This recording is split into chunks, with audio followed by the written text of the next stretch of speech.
성경 392페이지에 있습니다. 사사기 18장 1절부터 10절까지의 말씀입니다.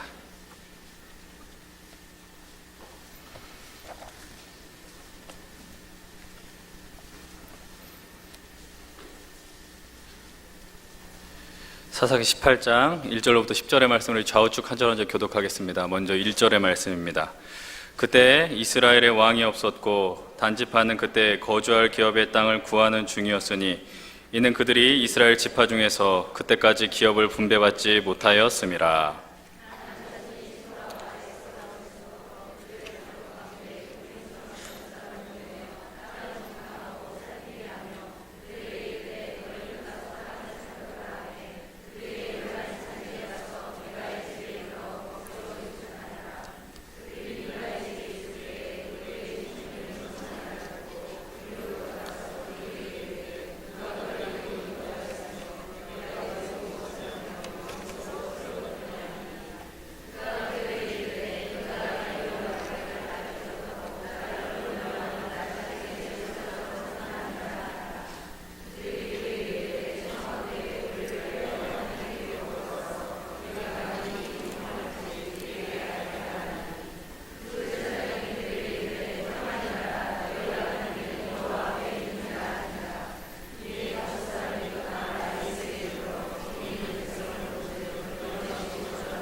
너희가 가면 평화로운 백성을 만날 것이요 그 땅은 넓고 그곳에선 세상에 있는 것이 하나도 부족함이 없느니라. 하나님이 그 땅을 너희 손에 넘겨주셨느니라 하는지라. 아멘. 오늘 이 시간 하나님 앞에 나오신 모든 분들 주님의 이름 축복하고 환영합니다. 오늘도 또 주님이 우리에게 들려주실 음성들을 기대하시고 담대하게 나갈 수 있는 시간들이 되기를 축복합니다. 오늘 본문 1절을 보게 되면 그때 이스라엘의 왕이 없었다라고 하면서 본문을 시작하게 됩니다. 여러분, 사실 이제 사사기 16장을 마지막으로 삼손의 스토리가 마무리된 이후에 17장부터 20장을 제외한 21장까지 계속해서 나오는 부분은 무엇이냐, 말씀은 무엇이냐, 바로 이스라엘의 왕이 없었다라는 겁니다. 그 가운데 우리가 다들 알고 계시는 것처럼 왕이 없어서 사람들이 각기 자기 소견에 옳은 대로 행했다라는, 정말 20글자도 안 되는 이 짧은 문장 가운데서 이 시대, 이 현재 이스라엘을 향한 분노와 안타까움, 모든 안타까움들이 이 구절 안에 담겨 있다라고 우리는 해석할 수 있습니다. 하나님을 왕으로 인정하고 모시는 민족에게 왕이 사라져 버렸다라는 것이고, 이제 어두움에 정말 절망의 끝을 달리고 있는 부분이 바로 이 사사기 결말 부분입니다. 오늘 우리가 나눈 본문 18장을 이해하기 위해서, 접근하기 위해서는 바로 앞에 있는 17장을 좀 볼 필요가 있습니다. 제가 17장의 말씀을 그냥 요약을 할 겁니다. 짚어가면서 보진 않을 텐데요. 여러분들 이 말씀을 들으면서 이거 아닌데 라는 좀 마음이 드셔야 돼요. 정상이 아니다라는 것을 느끼셔야 됩니다. 에브라임 지파에 속한 미가라는 청년이 있습니다. 그 사람이 한 일이 뭐냐, 자신의 어머니의 돈을 훔칩니다. 여러분, 이 말조차도 좀 말이 안 되죠. 어머니의 돈을 훔쳐요. 은 1100을 훔쳤다라고 성경은 기록하고 있습니다. 근데 그 사실을 어머니가 알았어요. 근데 누가 훔쳐갔는지 몰랐어요. 그래서 무엇을 하느냐, 바로 그 돈을 훔친 도둑을 저주하게 됩니다.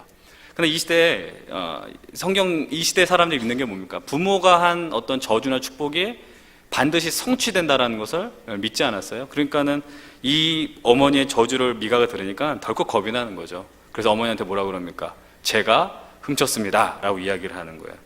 근데 더 웃긴 게 뭔지 아십니까? 이 사실을 어머니가 알게 됐어요. 미가의 어머니가 알게 되니까 자기가 한 저주가 있잖아요. 그 저주를 물리기 위해서 아들을 축복합니다. 그리고 이렇게 기도해요. 아들을 위해서 아들이 훔친 은으로 신상을 만들겠다. 그리고 여호와 하나님께 이 은을 드리겠다라고 이야기합니다. 신상을 만들어서 그 또 신상을 어디서 모시느냐, 바로 자신의 집 안으로 모시는 거예요. 모시면서 또 무슨 일을 벌이느냐, 바로 제사장을 세워서, 자기 가족 중에 제사장을 세워서 하나의 어떤 뭐라 그럴까요?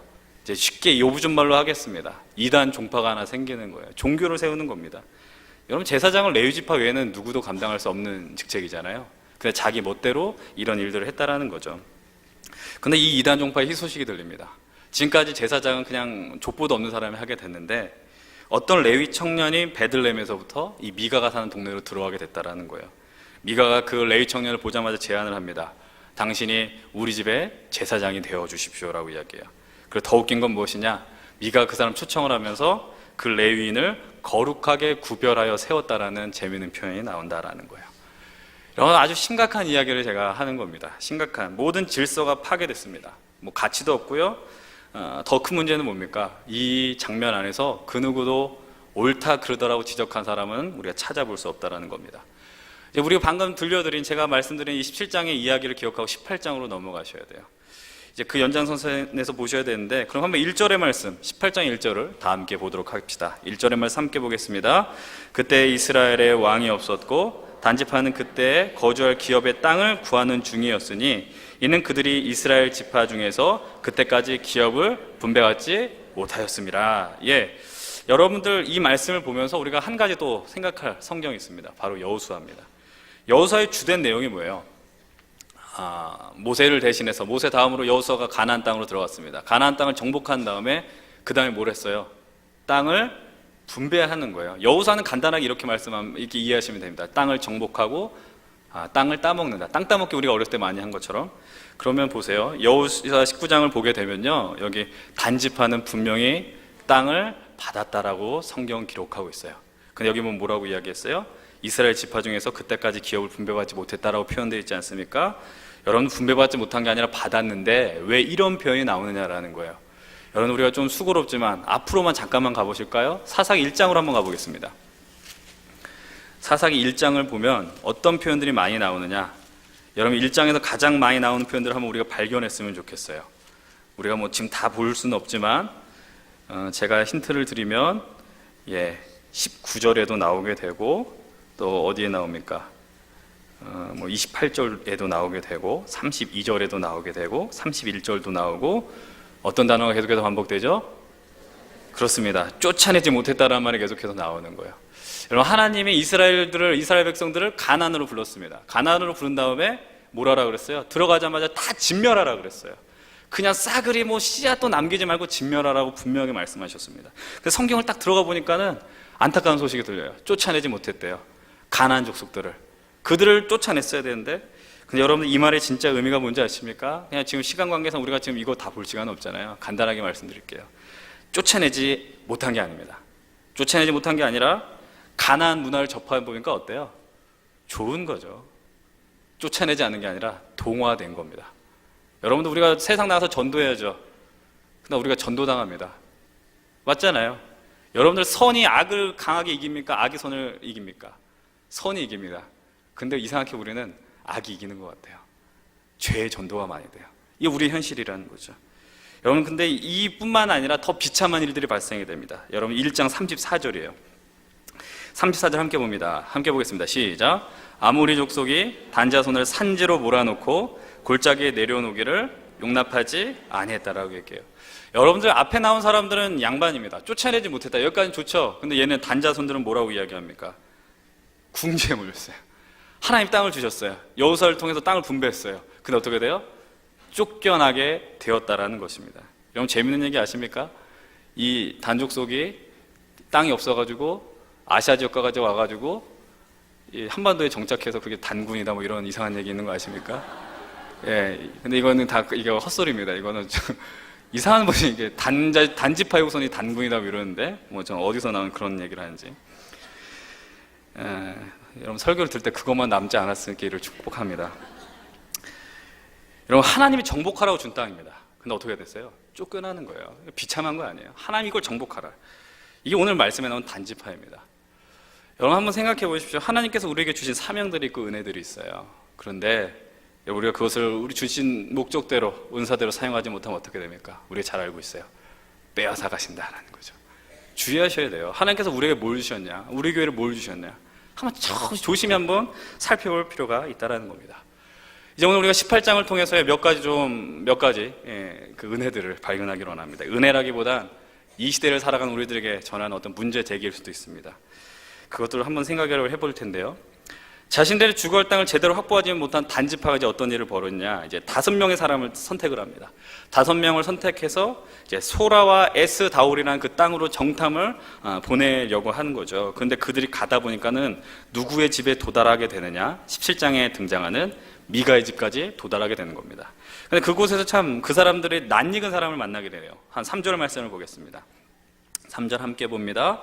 그들이 미가의 집에 있을 때 그 레위 청년의 음성을 알아듣고 그리로 돌아가서 그에게 이르되 누가 너희를 이리로 인도하였으며 내가 여기서 무엇을 하며 여기서 무엇을 얻었느냐 하니 라고 이야기해요. 이 5명의 사람이 이 미가의 집에 있는 이 제사장을 보면서 뭐라고 이야기해요? 네가 왜 여기 있느냐라고 이야기해요. 근데 안면이 있었던 것 같아요. 보면은 레위 청년의 음성을 알아들었다는 표현이 나오지 않습니까? 여기서 뭐 하고 있느냐, 뭐 먹고 살고 있느냐라고 이야기를 하는 겁니다. 4절의 대답이요. 4절 함께 봅시다. 그가 그들에게 이르되 미가가 이러이러하게 나를 대접하고 나를 고용하여 나를 자기 제사장으로 삼았느니라 하니라. 이런 표현이 참 거시기하지 않습니까? 뭐라고 이야기해요? 미가가 이러이러하게 나를 대접했다라고 이야기해요. 여러분 생각해 보십시오. 이 제사장이라는 직분을 누가 고용하고 세우고 있는 절대 그런 개념이 될 수 없거든요. 여러분 제사장은 하나님이 세우는 자리입니다. 레위 가문에서 나오는 것이고 또 대제사장은 어디서? 그 아론의 집안에서 나올 수 있는 것입니다. 근데 그가 이렇게 얘기해요. 미가가 나를 잘 대접해 줬습니다. 고용했습니다. 아주 심각한 표현이 여기서 나옵니다. 근데 더 심각한 내용은 계속해서 충격파가 이어지고 있어요. 이 대답에 따른 5명 이 단지파의 정탐꾼의 반응입니다. 5절 말씀 함께 봅니다. 5절 시작. 그들이 그에게 이르되 청하건대 우리를 위하여 하나님께 물어보아서 우리가 가는 길이 형통할는지 우리에게 알게 하라 하니. 그리고 이어서 미가의 그 제사장의 반응 6절 봅니다. 시작. 그 제사장이 그들에게 이르되 평안히 가라 너희가 가는 길을 여호와 앞에 있느니라 하니라 라고 이야기해요. 여러분 이런 상황을 여러분 뭐라고 표현을 해야 될까요? 이런 성스러운 자리에서 좀 표현하기 죄송하지만 꼴값 한다고 이야기를 해야 됩니다. 그렇죠? 그럼 보십시오. 오늘 우리가 본문을 통해서 제기된 첫 번째 문제가 있어요. 그게 뭐냐면 바로 생각 없는 믿음이에요. 생각하지 않는다는 거예요. 우리 믿으면 생각하지 않는다는 거. 이 상황을 여러분 어떻게 생각하십니까? 17장에서 모든 문제들이 발생된 그 원인이 뭡니까? 자격 없는 자가 일단 제사장이 됐습니다. 그가 제사장이 된 이유는 레위인이라는 그 하나뿐이죠. 그곳에서 미가의 제안을 받아들입니다. 돈 때문에 그가 제사장 직분을 받아들입니다. 먹고 사는 문제를 해결해 준다니까 덥석 물었습니다. 다시 한번 말씀드리지만 미가가 제사장을 세우고 말고 할 수 있는 자격은 없어요. 그러나 했습니다. 왜 할 수 있었어요? 우리가 17장, 18장, 19장 계속해서 보면서 나오는 게 뭐라고요? 이때는 왕이 없었어요. 각기 자기 소견에 오른 대로 행했다라는 겁니다. 그런데 왜 이런 지경까지 왔느냐? 간단합니다. 생각하지 않았어요. 자기가 어떤 걸 믿는지 생각하지 않았습니다. 아니 조금 더 분명하게 말하면 말씀에 대한 인식도 없었습니다. 그리고 그 누구도 이 시대에 하나님의 말씀을 제대로 가르치는 상황도 아니었다라는 거죠. 미가도 몰랐어요. 이 레위인도 몰랐어요. 아니 이 레위인에게 축복을 비는 이 5명의 사람도 몰랐어요. 아무도 모르는 거예요. 그냥 4절 보면 보십시오. 본인 스스로도 이렇게 말합니다. 미가가 이러이러하게 나를 해줬다라고 표현합니다. 이 말을 다르게 표현하면 뭐예요? 내가 어쩌다 보니 이렇게 됐습니다 라는 표현입니다. 여러분 살아서 생각해 보십시오. 우리가 인생을 살다 보면 어쩌다 보니 여기까지 오신 거 아니에요? 그렇죠? 어쩌다 보니 왔습니다.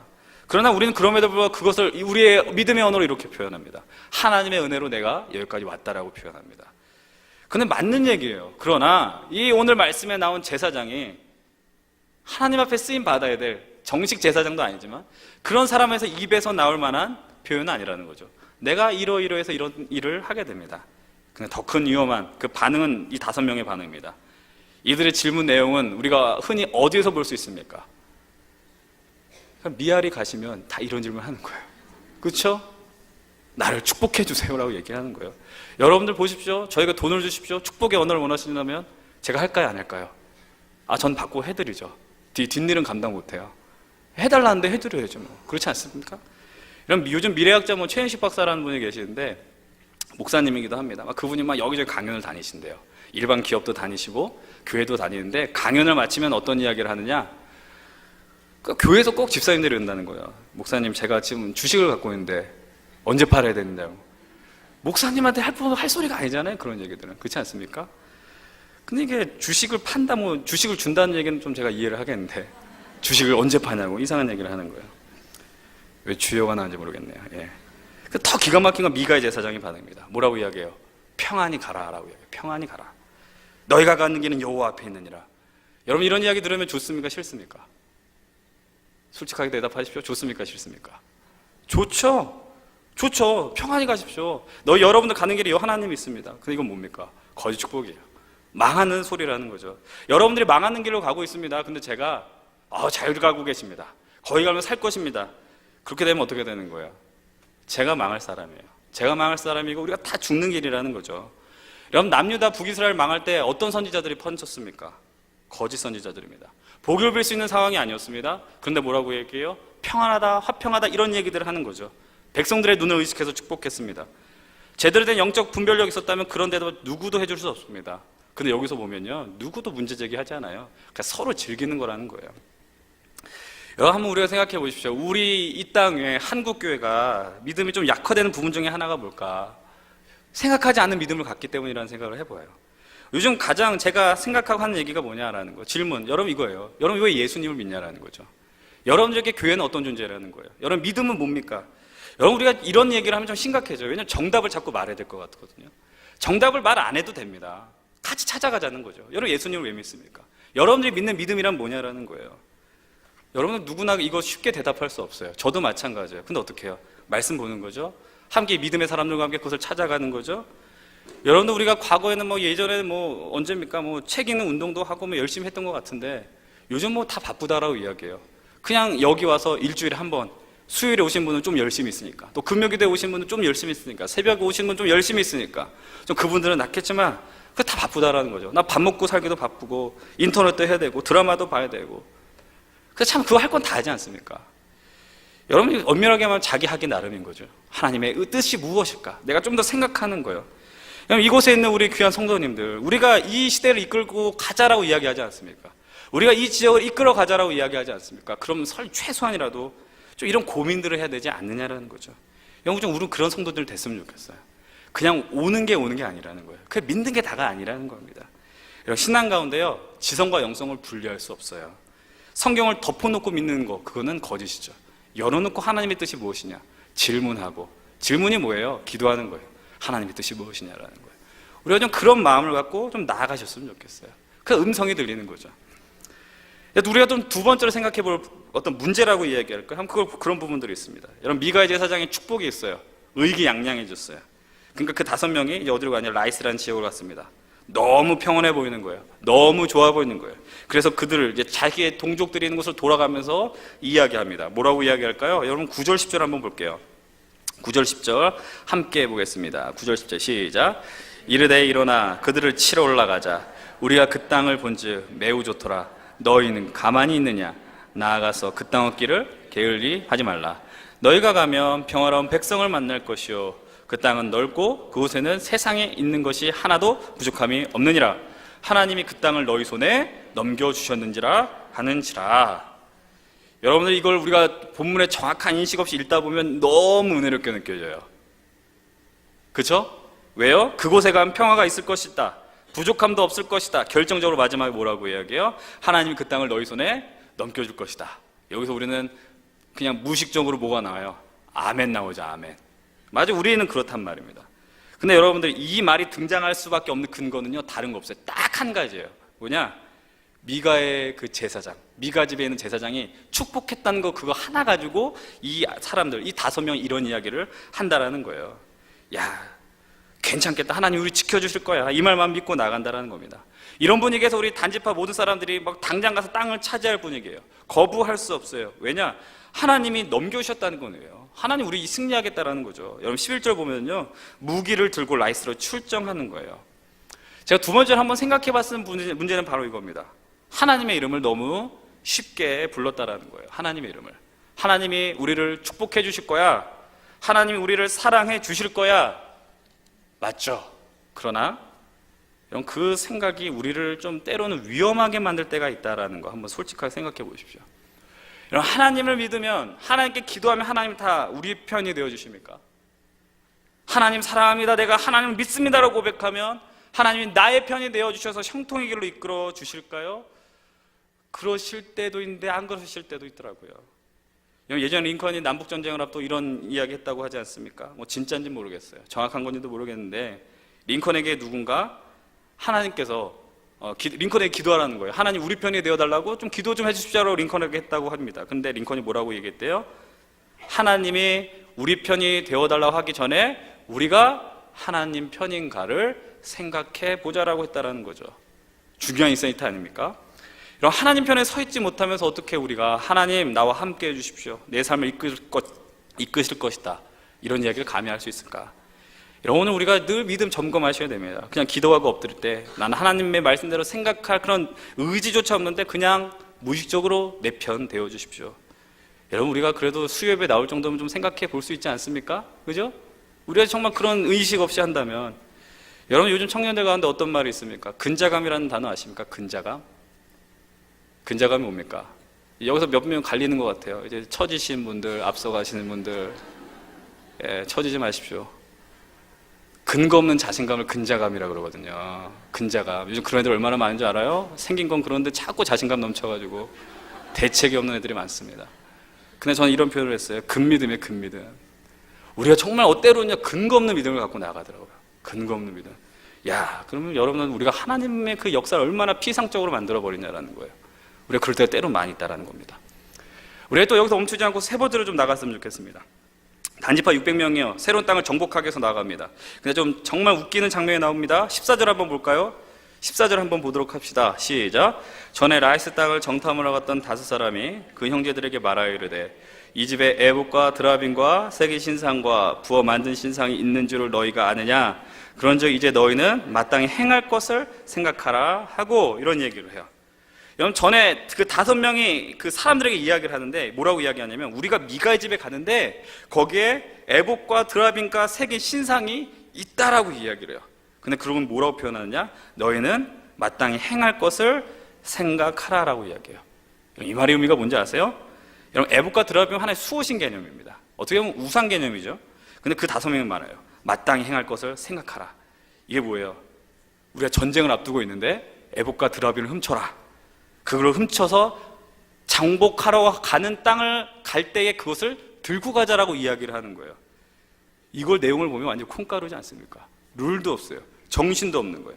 600명이 무기를 들고 미가의 집에 앞에 가가지고 그냥 그 미가의 집에 있는 거 다 훔쳐가더라라는 거죠. 근데 그때 미가의 재산이 좀 있었습니다. 근데 아주 무시무시한 얘기가 여기 나오는 거예요. 18절로부터 20절의 말씀 한번 볼까요? 18절로부터 20절 함께 봅니다. 길지만 시작.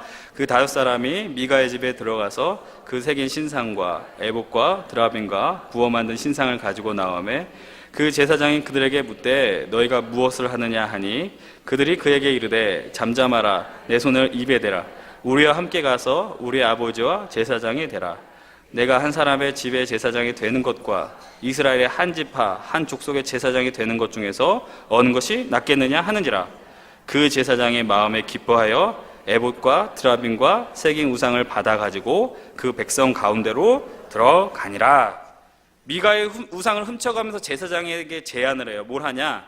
네가 일개 집구석의 제사장으로 있는 게 좋냐? 아니면 유다 한 지파의 제사장이 되면 좋냐라는 거예요.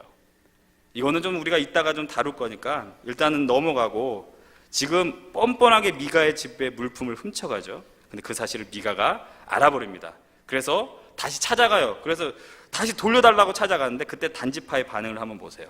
25절 26절입니다 25절 26절 시작. 단자손이 그에게 이르되 네 목소리를 우리에게 들리게 하지 말라. 노한 자들이 너희를 쳐서 내 생명과 내 가족의 생명을 잃게 할까 하노라 하고 단자손이 자기 길을 간지라. 미가가 단자손이 자기보다 강한 것을 보고 돌이켜 집으로 돌아갔다. 단지파가 힘으로 미가를 압박합니다. 미가한테 어쩔 도리가 없죠. 지금 자기가 재산이 뺏겼는데 그냥 눈 뜨고 코 벤다는 표현을 하지 않습니까? 완전히 지금 당한다라는 겁니다. 여러분, 이 상황을 보면서 우리가 발견할 수 있는 게 뭐냐? 그냥 간략하게 말하면 이거예요. 죄가 죄를 낳는다는 거죠. 죄가 죄를 낳는다. 이런 복수가 복수를 낳는다는 표현을 합니다. 폭력은 폭력을 부르죠. 우리가 이걸 흔히 죄의 확산성이라고 많이 표현합니다. 이 모든 상황의 출발점은 어디서 봅니까? 사사기 17장에서 나오는 거예요. 미가가 자신의 재산, 어머니 재산을 훔쳤을 때요, 어머니가 뭘 했어요? 질책했어야죠. 아들이지만 질책했어야 된다고요. 잘못하면 그것을 해야 되는데 어떻게 해요? 축복하는 거예요. 그러면 어떻게 합니까? 이상한 종교를 만들어내기 시작합니다. 신당을 모시고요, 레위인을 붙잡고요, 우리 집에 제사장 되라라고 요청을 하고요. 그게 18장까지도 이어지는 겁니다. 그리고 또 뭘 합니까? 미가의 집에 있는 우상들을 훔치게 되는 겁니다. 여러분, 죄라는 건 이런 거죠. 씨가 뿌려지면 저는 선보다 죄의 씨가 훨씬 더 열매를 많이 맺고 확산된다는 걸 보게 되는 거예요. 하나님으로부터 오지 않은 걸 하나님으로부터 왔다고 확신하게 됩니다. 하나님께서 우리와 함께하는 근거 없는 믿음과 함께 힘에 놀려 자신의 생각을 강요하기 시작하는 거죠. 여러분, 우리의 믿음의 출발점을 늘 점검해야 된다는 게 바로 여기서 시작하는 거예요. 출발을 잘못하면 우리의 신앙의 결말이 다시 망가진다는 겁니다. 우리의 삶에 왕이 없었기 때문에 우리 마음대로 행한다. 여러분, 생각해 보시죠. 우리의 믿음 때문에 누군가를 해칠 수도 있거든요. 네헤미야가 믿음대로 행한다고 하는데 누군가를 해칠 수 있는 그런 일들을 벌일 수 있다는 겁니다. 이게 정말 위험한 거예요. 마지막으로 한 가지 더 볼 게 있습니다. 그게 뭐냐? 앞에 나온 모든 이야기들의 결론이에요. 오늘 제 말씀의 제목 이겁니다. 너무 욕심내지 말라는 거예요. 너무 욕심내지 말라. 여러분, 한번 첫 번째 생각했던 게 뭐예요? 생각 없는 믿음이었습니다. 두 번째 뭐였습니까? 하나님의 이름을 쉽게 불렀습니다. 세 번째 뭐였어요? 죄가 죄를 낳는다라고 이야기했습니다. 근데 모든 것을 드러나게 하는 근본적인 이유가 있습니다. 여러분, 우리가 이 18장을 보면서요, 많이 찾아볼 수 있는 단어, 아니면 유사한 분위기들의 단어들이 있습니다. 그것이 뭘까요? 그냥 시간이 없기 때문에 빨리 말씀드리겠습니다. 바로 평안이라는 단어예요. 평안하다라는 거예요. 평안하다. 그와 연결되는 단어 뭐가 있습니까? 형통한다, 평온하다, 안전하다, 평화하다. 사사기를 보면 수많은 사람들이 하나님을 찾았는데, 여러분 보십시오. 하나님 찾지 않았습니다. 하나님이 주시는 평화를 이들이 찾았습니다. 단집하고 왜 새로운 땅을 찾아요? 자신들의 안전과 평안을 위해서 찾는 겁니다. 그러니까 방금 말씀드린 죄를 저지르는 거예요. 우리가 들어가기만 하면 된다라는 거예요. 드랍이 훔쳐도 상관없다라고 이야기하는 겁니다. 왜 미가는 자신의 집에 제사장을 세우는 거예요? 제사장 세워서 우리 집안 축복하라는 얘기예요. 결국 모든 거의 결론은 뭐예요? 우리가 형통하기를 원한다는 거예요. 잘 살기를 원한다는 거예요. 노골적으로 표현하면 그것은 인간의 욕망이다라는 겁니다. 여러분, 인간이기 때문에 이런 모습이 있어 어쩔 수 없습니다라고 제가 오늘 접근하고 싶지는 않습니다. 여러분들, 실제로 우리가 예수님을 왜 믿습니까? 결론은 복이에요. 주님을 믿는 이유는 복입니다. 그러나 예수를 믿고 복을 누리는 것은 오늘 나오는 복과는 전혀 다른 차원의 부분이라는 겁니다. 왜 우리의 믿음의 깊은 묵상과 생각이 사라집니까? 그냥 복 받으면 되니까. 왜 하나님의 이름을 쉽게 부르고 찾습니까? 하나님의 이름을 부르면 복이 자연스럽게 찾아오는 줄 아니까. 왜 죄가 죄를 낳을까? 이 부분도 이렇게 표현할 수 있어요. 욕망이 욕망을 낳는 거죠. 결국 그 복을 누릴 수만 있다면 과정이고 뭐고 다 필요 없습니다. 하나님도 복을 누리게 하는 하나의 통로로 생각하면 됩니다. 그 믿음에 대한 어떤 대가 없습니다. 십자가 없습니다. 사실 여러분, 우리들 보면요, 간증 시간에 어떤 이야기 좋아합니까? 망했던 사람의 스토리 좋아합니까? 믿음으로 행했더니 망했습니다, 이런 거 우리 듣지 않습니다. 믿음으로 행했더니 성공했습니다, 이것만 우리가 찾습니다. 그럼 여러분, 성공하기까지 그 과정 얼마나 치열합니까? 근데 다 그 필요 없어요. 결론에 하나님이 그에게 복을 더하셨습니다. 다 획일화시켜버립니다. 그래서 우리는 결론 내리죠. 예수를 믿으면 평안할 것이다 라는 거예요. 이것을 다르게 표현하면 성공에 대한 집착이라고 이야기할 수 있습니다. 제가 요즘 이런 이야기를 좀 많이 합니다. 예수를 믿는 것은 세상적인 복을 누리기 위함이다, 아니다라는 거예요. 근데 왜 이런 말을 할까요? 제 안에도 좀 이런 게 있기 때문이에요. 저 성공하고 싶습니다. 복을 누리고 싶습니다. 여러분, 이런 거 있지 않습니까? 나는 여자 보기를 돌같이 해. 그런 사람들 꼭 여자로 사고 치는 거 아십니까? 맞아요. 나는 돈 같지 않아. 돈으로 사고 칩니다. 여러분, 사람의 연약한 부분 다 마찬가지입니다. 성공에 대한 욕망이 없느냐? 그거 거짓인 것 같아요. 있습니다. 존재하겠죠. 여러분, 오늘 보십시오. 사사시대 왕이 없었던 거, 자기 손이 옳은 대로 행한 시대가 돼버린 거, 모두가 다 잘 살겠다는 욕망이 모든 것을 덮어버렸어요. 저는 요즘 시대 보면 다 그런 것 같아요. 브레이크가 없는 것 같아요. 브레이크가 없는 것 같은 거. 우리가, 제가 여러분들의 자녀들한테 많이 했던 얘기, 여러분들 충격받을까봐 제가 별로 얘기를 안 했는데 용서하고 들으십시오. 제가 이런 얘기를 합니다. 너무 성공하지 말라고 얘기해요. 대놓고 얘기해요. 성공하지 말라고. 너무 악착같이 살지 말라고 이야기해요. 왜? 망가지는 거예요. 내가 망가지는 거. 악착같이 돈 벌겠다고, 많이 누려보겠다고, 그러다가 하나님 다 상실하는 거. 여러분 많이 안 보셨어요? 제가 지금 딴 나라 얘기합니까? 아니에요. 많이 보셨어요. 근데 나만큼은 아닐 거라 생각하셔요. 우리가 그러니까 고기도 하잖아요. 로또 나한테 주시면 나는 그래도 잘 살 수 있을 거야. 근데 자신 없어요. 저도 자신 없던데요. 그러니까 우리가 안 준다는 거예요. 제가 하나님 안 주시는 거예요. 우리 자신 없으니까 안 주는 거예요. 여러분들의 자녀들이, 여러분들이 세상에 높은 지위에 가서 이렇게 세상을 뒤바꿨으면 좋겠어요. 물질이 있어서 바꿨으면 좋겠어요. 능력이 있어서 다 뒤집었으면 좋겠어요. 그런데 참 쉽지 않더라고요. 쉽지 않아요. 여러분들 오히려 성공에 목매다가 어떤 일이 발생됩니까? 다른 사람들 짓밟아요. 죽여요. 많이 봤어요. 왜냐면 그게 성공인 줄 아니까. 그런 아픈 일들이 이 세상 가운데 얼마나 많이 벌어집니까? 여러분들 그런 사람 특징이 뭐예요? 열심히 해요. 노력을 많이 해요. 열심히 하고 노력을 많이 하면 눈이 멀어요. 못 본다고요. 내 욕심에 눈이 가려지거든요. 그러니까 남도 죽고 부인도 죽어요. 근데 몰라요. 영안이 어두워졌기 때문에 죽는다라는 사실을 모릅니다. 여러분 기억하십시오. 이 모든 사건의 출발점은 다시 한번 아까 얘기한 것처럼 정상적인 어머니랑 미가 혼냈어야죠. 아무도 그런 이야기 하지 않습니다. 자기는 저주한 것 때문에 아들에는 그런 게 미치면 안 되니까. 여러분 우리가 이 땅 가운데 성공했는데 상태가 별로인 사람도 얼마나 많이 봤어요. 여러분 국회의원들 무시해서는 안 됩니다. 정치인들 욕하잖아요. 근데 여러분 정치인들이 그 자리까지 갈까지 얼마나 치열했을까요? 아니 따로 만나면 좋아 보일걸요? 근데 이상해지잖아요. 여러분들 성공에 대한 욕망의 대표적인 표본이 어디서 나옵니까? 19절과 20절이에요. 다시 한번 아까 봤던 거 눈으로 한번 보십시오. 뭐라고 이야기해요? 네가 한 사람의 집의 제사장이 되는 것보다 이스라엘의 한 지파 어느 족속 제사장이 낫겠지 않느냐라고 이야기합니다. 여러분이 난 얘기예요? 이거 되게 부끄러운 얘기거든요. 제 입장에서는. 여러분들 기억하십시오. 여러분들 좋은 직장 있으면 가십시오. 여러분들 쓸 수 있고 여러분들 확장될 수 있는 건 꼭 가십시오. 근데 그래도 제사장이라는 타이틀을 가진 자니까 목회자잖아요. 근데 한번 보세요. 만약에 저를 향해서 너 여기 조그만 교회 있을래? 큰 교회 갈래? 너 지금 여기서 놀 때가 아니잖아. 그럼 저는 그거 거부하겠습니다. 자신 있게 거부 못할 것 같은데요. 솔직하게 말씀드리면. 여러분들 미가 보십시오. 미가의 제사장 보십시오. 미가로부터 돌봄 많이 받았어요. 근데 외부적인 조건으로 등 돌렸습니다. 배신한 겁니다.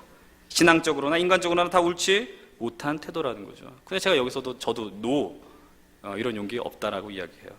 그렇다면 오늘 이 말씀을 나누면서요, 우리 삶에 대입할 때 어떻게 있을 수 있을까? 우리 그냥 연약하니까 여긴 여기고 세상은 세상이고. 여러분 우리가 이렇게 마음을 할 수는 없죠. 여러분 우리 특별히 성공과 욕망과 관련된 부분은요, 우리가 평생토록 치열하게 싸워야 되는 부분입니다. 하나님의 영광을 위해 살겠다고 결단했으면서도요, 하다 보면 내 영광을 자꾸 보게 되려는 우리의 마음이 있기 때문입니다. 평생 싸워야 돼요. 야고보서 1장 14절 15절 뭐라고 이야기합니까? 오직 각 사람이 시험을 받는 것은 자기 욕심에 끌려 미혹된다. 욕심이 잉태하는 죄를 낳고 죄가 장성한 즉 사망을 낳는다라고 이야기합니다. 우리 삶 가운데 주어지는 시험의 근본 원인은 욕심이라는 거죠. 욕심이 죄를 낳습니다. 그것이 우리를 무너뜨리는 씨앗이 됩니다.